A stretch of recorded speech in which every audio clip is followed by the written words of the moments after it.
ہم مسلمان پہلے اپنے کرتوت تو دیکھیں، ہم اپنا اللہ اور رسول کے ساتھ تعلق تو دیکھیں، تو پھر کسی پہ بات کریں۔ اللہ تب بھی وہی تھا، اللہ آج بھی وہی ہے، تو کل اللہ مدد کرے فرشتوں کو بھیج کر۔ اللہ تعالیٰ مدد کرتا ہے اسباب مہیا کر کے، آج اللہ کیوں نہیں کر رہا؟ وہی بات کہ ایک وقت ایسا آئے گا کہ اللہ اتنا ناراض ہوگا کہ نیک لوگ بھی دعائیں کریں گے تو اللہ قبول نہیں کرے گا۔ یہ ایسی جیسے ماں کو کبھی کسی ایک بچے پہ غصہ آیا ہوتا ہے نا تو دوسرے کو بھی ڈانٹ دیتی، پیچھے ہو جاؤ۔ یا باپ غصے میں آتا ہے نا جب کبھی ایک بچے پہ تو سب سے ناراض ہو جاتا ہے۔ اللہ کے لیے کوئی مثال نہیں ہے۔ ہاں ہم ایک کام کر سکتے ہیں، دعا کر سکتے ہیں، تو آئیے ایک دعا سیکھتے ہیں ظالم کے خلاف اللہ کی مدد پانے کی دعا۔ پہلے تو اپنا محاسبہ کریں، اپنی اصلاح کریں۔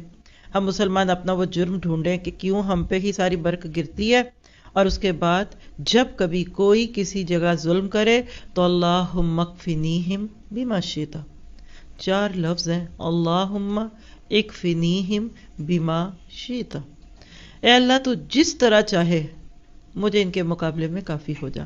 صحیح مسلم کی روایت ہے 7511۔